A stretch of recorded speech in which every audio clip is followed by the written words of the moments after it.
नमस्कार, मैं अमित त्रिवेदी ज्योतिषाचार्य। ज्योतिष शास्त्र के बारे में आज मैं बात करने आया हूँ। ज्योतिष शास्त्र का सच क्या है, सबके मन में ये दुविधा रहती है।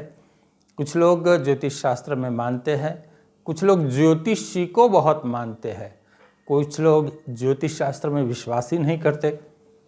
देखिए, ऐसे भिन्न भिन्न प्रकार के मन वाले लोग इस दुनिया में रहते हैं। कोई लोग आयुर्वेदिक में विश्वास करते हैं, कोई लोग एलोपैथी में विश्वास करते हैं, कुछ लोग होम्योपैथी में विश्वास करते हैं। अब अलग अलग प्रकार के लोग, अलग अलग प्रकार के उनके विश्वास है। अब ज्योतिष शास्त्र का सच क्या है, इसके अनुसंधान में हम बात करते हैं। सबसे पहले मैं आपको बताऊंगा कि ज्योतिषी और ज्योतिष शास्त्र दोनों को आप अलग रखिए। क्यों? क्योंकि ज्योतिष शास्त्र जो है वह पढ़ने वाला है ज्योतिषी। तो ज्योतिषी को कुछ लोग भगवान मान लेते हैं कि भाई ये तो बहुत चमत्कारिक है, इससे सब कुछ हो सकता है।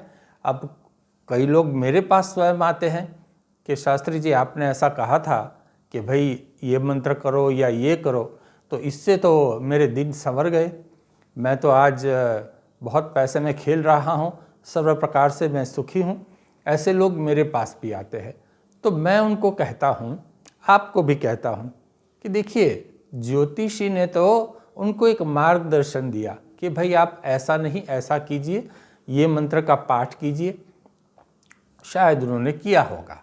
अब बात यह है कि अब पाठ किया, मंत्र किया, साथ में उन्होंने अपना पुरुषार्थ भी किया। पाठ करना, मंत्र करना, ये भी तो एक पुरुषार्थ है। और उनका जो लौकिक पुरुषार्थ होता है कि जो ऑफिस है, जॉब करना है, व्यापार करते हैं तो व्यापार में बराबर मन लगा के काम करना, ये जो है, ये सभी चीज़ें उनके पुरुषार्थ में आती है। तो बात ये है कि पुरुषार्थ तो करना ही है। कुछ लोग आते हैं, पूछते हैं कि भाई मेरे 3 बच्चे हैं, तो 3 में से मेरे किससे अधिक मेरी बनेगी। अब ऐसा सवाल लेके जब मेरे पास आते हैं तो मैं उसका उत्तर नहीं देता।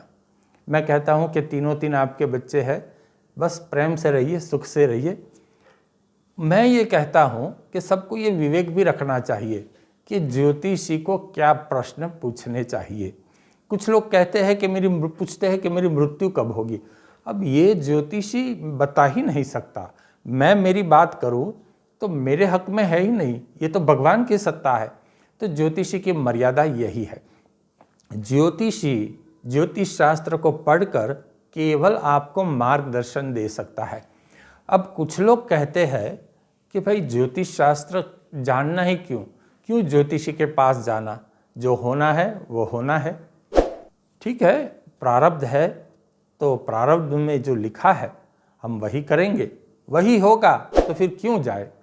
मैं यहाँ एक बात आपको बताता हूँ कि जब हम बीमार पड़ते हैं, हमें शरीर पे असुख रहता है, तो हम डॉक्टर के पास जाते हैं।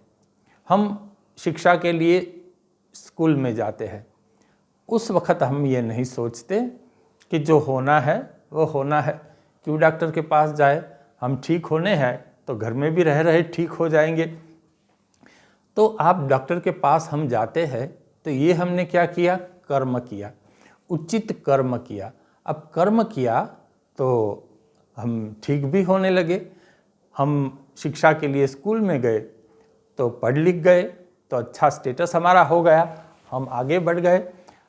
अब बात यह है कि कर्म और दैवी शक्ति का बल, ये दोनों जब एक दूसरे के साथ जुड़ जाते हैं तो अवश्य सफलता प्राप्त होती है। ज्योतिषी के पास जा कर के कभी चमत्कार की अपेक्षा मत रखना। ये कोई चमत्कार का शास्त्र है ही नहीं, ये केवल मार्गदर्शन का शास्त्र है, ये बात आप जान लो। कुछ लोग आते हैं कि मेरा ये कर दो, बस ये हो जाए तो मेरा अच्छा हो जाए। कुछ लोग तो ऐसे भी होते हैं कि मेरे संतान का विवाह इस पक्ष के संतान से हो रहा है तो बस ये हो जाए। भाई ऐसा नहीं होता, ये प्रारब्ध निर्मित होता है, इसमें न ज्योतिषी कुछ कर सकता है। आप प्रार्थना कर सकते हो, भगवान आपकी प्रार्थना स्वीकार करे तो करे। अब यहाँ दो बात आती है, कर्म और ज्योतिषी।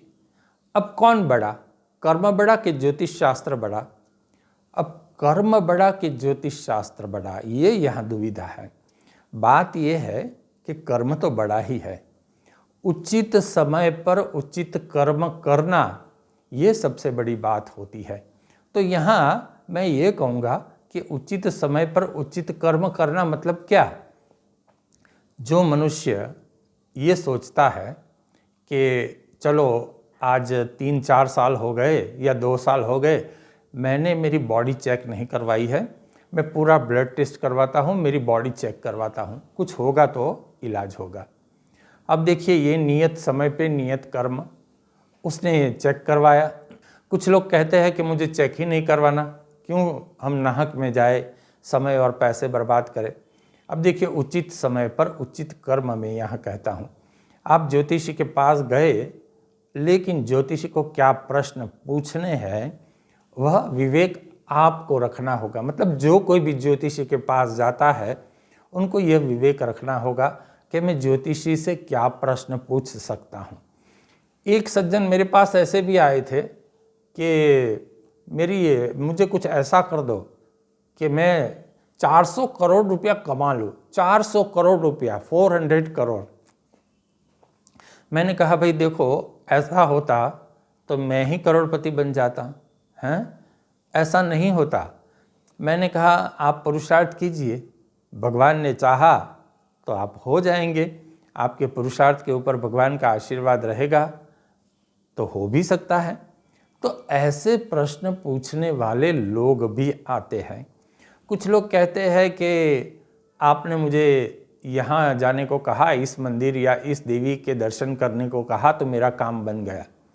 अब ये ज्योतिषी ने ज्योतिष शास्त्र को पढ़कर उनको मार्गदर्शन किया, लेकिन दर्शन उसने किए तो ये कर्म किया, दर्शन करके उनका काम हो गया तो उस देवी माता की भी उनके ऊपर कृपा रही।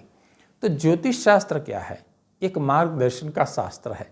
जैसे डॉक्टर के पास हम जाते हैं, रिपोर्ट करवा के डॉक्टर साहब हम क्या ये कहते हैं कि भाई आपको शुगर है, शुगर की बीमारी है, तो अब मीठा आप कम खाओ या इसके साथ ये गोली भी लो। तो ये मार्गदर्शन दिया उन्होंने। अब हम क्या करते हैं, गोली भी खाते हैं, मीठा कम खाते हैं, तो शुगर हमारी कंट्रोल में आ जाती है। लेकिन कुछ लोग ये कहते हैं अरे कुछ नहीं होता, उसमें क्या है, तो फिर उनकी शुगर बहुत बढ़ जाती है। तो बात ये है, हमें अपने में विवेक रखना है। ये शास्त्र जो है ऋषि मुनियों रचित शास्त्र है। ऋषि मुनियों ने बहुत अभ्यास करके इस शास्त्र का रचना किया है। अभ्यास किया है, मैं फिर से कहता हूँ, उन्होंने अभ्यास किया है, तभी ये शास्त्र की रचना हुई। ये शास्त्र मनुष्य की हित के लिए उन्होंने दिया है कि मनुष्य सुखी जीवन जिए और सबका हित करे, कोई भी प्रकार की अंधश्रद्धा में न जाए। सबसे पहली बात ये है कि अंधश्रद्धा में न जाए। ज्योतिष शास्त्र ये भी सिखाता है कि अंधश्रद्धा से दूर रहो। जैसे कि कोई लोग ऐसे कहते हैं कि कोई ज्योतिषी बीमार पड़ा या ज्योतिषी को कोई तकलीफ़ आई, तो मैंने ऐसे भी कहते हुए सुना है, अब वो स्वयं ज्योतिषी है, वो क्या उनको नहीं पता था? अब देखो, ज्योतिषी स्वयं खुद का देख भी नहीं सकता, ये भी बात सच है। तो अब बीमार पड़ा तो पड़ा भाई, उसमें उनका प्रारब्ध है। फिर ज्योतिषी वो मंत्र करता है, फिर कुछ उपाय करता है, डॉक्टर के पास तो जाना ही है, ये बात समझ लो, इलाज करवाना है। तो हम हाथ पर हाथ बढ़े बैठे नहीं रह सकते। अभ्यास में भी हम देखते हैं कि कुछ लोग आते हैं और हमसे पूछते हैं कि ये मेरा संतान है, उसको ये 12th की एग्ज़ाम है या 10th की एग्ज़ाम है या IIT की है, IIM की है, तो उसको कितने % आएंगे? मैं उनको हाथ जोड़ के कहता हूँ कि आपके बेटे को या बेटी को कितने % आएंगे ये तो मैं नहीं कह सकता, मैं कहूँगा भी नहीं, लेकिन मैं इतना कर सकता हूँ कि आपके बेटे को या बेटी को बल प्राप्त हो, पवित्र बल प्राप्त हो और उनका पुरुषार्थ वो अच्छी तरह से करे। फिर प्रारब्ध के हाथ में है, उनके पुरुषार्थ में के हाथ में है कि वो किस प्रकार से सफलता प्राप्त करते हैं। अगर हमने ये कह दिया कि भाई आपका संतान जो है 90% ला सकता है, तो कोई संतान ऐसे होते हैं कि भाई हमको तो कह ही दिया है कि 90% आ सकते हैं, तो हम पढ़ाई क्यों करें, उसमें उसका रिजल्ट गड़बड़ भी हो सकता है। अगर ये कहते हैं कि भाई ये तो सफल नहीं हो सकते, तो ये भी गलत बात है। कुछ बातों को पुरुषार्थ के ऊपर और पवित्र मंत्रों के ऊपर छोड़ देना चाहिए। हाँ, क्या पवित्र मंत्र करने चाहिए, किस प्रकार से ध्यान रखना है, उसके लिए मार्गदर्शन के लिए ज्योतिषी के पास अवश्य जा सकते हैं और हम लोग उनको मार्गदर्शन देते हैं कि भी देखिए आपका मन इस प्रकार से बहुत भागता है, तो आपको यहाँ संयम रखना है और यह कार्य करना है और यह मंत्र करना है। हम लोग इतना कहते हैं। किसी को भी फर्श से अर्श तक पहुँचाने की जिम्मेदारी ज्योतिषी की है ही नहीं, ना ज्योतिषी ऐसा चमत्कार से कर सकता है। ये बात आप समझ लीजिए। दूसरी बात मैं बताऊं, प्रश्न कुंडली। हाँ, प्रश्न कुंडली की भी एक शास्त्र है। प्रश्न कुंडली से भी सटीक जवाब कुछ लोग देते हैं। अब सटीक जवाब का मतलब क्या हुआ? सटीक जवाब का मतलब ये हुआ कि कई बार बहुत नज़दीक पहुंच जाते हैं हम लोग जवाब में, कई बार एकदम से सच भी हो जाता है और कई बार सच नहीं भी होता। ये बात आप समझ लीजिए, क्योंकि ज्योतिष शास्त्र को पढ़ने वाला ज्योतिषी तो मनुष्य ही होता है। तो ये बात आप ध्यान में रखिए। लेकिन हाँ, जन्म पत्रिका देख के हम मार्गदर्शन अवश्य कर सकते हैं कि भाई आप ऐसा नहीं ऐसा कीजिए और इससे आपकी भलाई है। मान लो कोई आता है और हमसे पूछता है कि भाई मैं किसका बिजनेस करूं, तो मैं तो दूसरों की बात नहीं, मैं ये पूछता हूं कि आपके मन में कौन कौन से बिजनेस है। वो 3-4 बिजनेस कहते हैं कि भाई मेरे को ये भी करना है, ये भी करना है, ये भी करना है, इसमें ये 4 में मन है। तब मैं उनकी जन्मपत्री देखता हूँ और उन्होंने जो ये 4 ऑप्शन दिए, ये 4 ऑप्शन उसकी जन्मपत्री के साथ मैच होते हैं और सबसे अधिक बलवान कौन सा है, तो मैं ये देखता हूँ और फिर उनको कहता हूँ कि आप इसमें जाएंगे तो आपको सफलता मिल सकती है। लेकिन फिर भी उनका मन बहुत कुछ और ही बिजनेस में लालायित है और वो कहते हैं कि नहीं मैं तो यही करूँगा, मेरे मन में बहुत मजबूती है, मैं तो यही करूँगा। फिर मैं उनको कभी रोकता नहीं कि भाई ये मत कीजिए, ये कीजिए। उनका कर्म भाव, उनका मनोभाव जिस प्रकार से बैठता है, फिर वो ऐसा करते हैं। कई बार फिर से आते हैं कि भाई मैं तो सफल नहीं हुआ, मैंने मेरे मन से किया है। कई बार कुछ लोग ऐसे मिल जाते हैं कि वो जो बिज़नेस था वो उन्होंने साइड में किया और दूसरा बिज़नेस और खड़ा कर दिया। तो इस प्रकार से भांति भांति के लोग आते हैं। अब ज्योतिष शास्त्र का सच क्या है? तो ज्योतिष शास्त्र का सच, ज्योतिष शास्त्र मार्गदर्शन का शास्त्र है। आप मार्गदर्शन ले सकते हैं। अब मार्गदर्शन लेने जाओ और फिर चमत्कार करने लगो, चमत्कार की आशा रखो, तो ये गलत है। जैसे कि मैं आपको बताऊं कि एक इंश्योरेंस एजेंट, फाइनेंशियल एडवाइज़र आपके पास आता है, आपको कोई प्लान बताता है इंश्योरेंस का, भाई आप ये कीजिए, इसमें इतना रिटर्न मिलेगा, ये मिलेगा, ये मिलेगा, ऐसा ऐसा समझाता है। फिर सामने वाला ये कहता है मुझे तो ये भी चाहिए, ये भी चाहिए, ये भी चाहिए। तो ऐसा नहीं होता। एक फिक्स प्रोफॉर्मा होता है, हमें क्या करना है वह ज्योतिष शास्त्र के मार्गदर्शन से हम ध्यान में रख सकते हैं। कुछ लोग ऐसे होते हैं कि पढ़ाई नहीं कर पाते, फिर आते हैं कि भाई मैं पढ़ तो नहीं सका, अब मैं क्या कर सकता हूँ।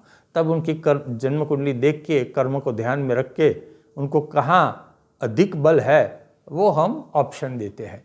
फिर उनकी मर्जी होती है कि मैं क्या करूँ, क्या नहीं करूँ, करूँ भी कि नहीं करूँ। इस प्रकार से मनोभाव होते हैं। तो मैंने आपको ये कुछ उदाहरण दिए कि भाई इस प्रकार की बातें होती हैं। जातक को, यानी कि जो व्यक्ति ज्योतिष शास्त्री के पास, ज्योतिषी के पास जाता है, उनके विवेक में होना चाहिए कि उन्हें क्या पूछना चाहिए, कहाँ कितनी हद तक पूछना चाहिए। चमत्कार की आशा से ज्योतिषी के पास जाएंगे तो गलत होगा। मुहूर्त लेने जा सकते हैं, जन्म पत्रिका वर वधू का मिलान करने जा सकते हैं, मार्गदर्शन लेने जा सकते हैं। कोई पीड़ा है तो उसके अनुसंधान में मार्गदर्शन लेने जा सकते हैं। मैं बार बार एक शब्द का प्रयोग करता हूँ, मार्गदर्शन। चमत्कार की अपेक्षा ज्योतिषी के पास या ज्योतिष शास्त्र के पास रखना मेरे ख्याल से तो ठीक नहीं होता। आप स्वयं तय कीजिए कि ज्योतिष शास्त्र का सच क्या है। मैंने आपको इतनी सारी बातें बता दी है। नमस्कार।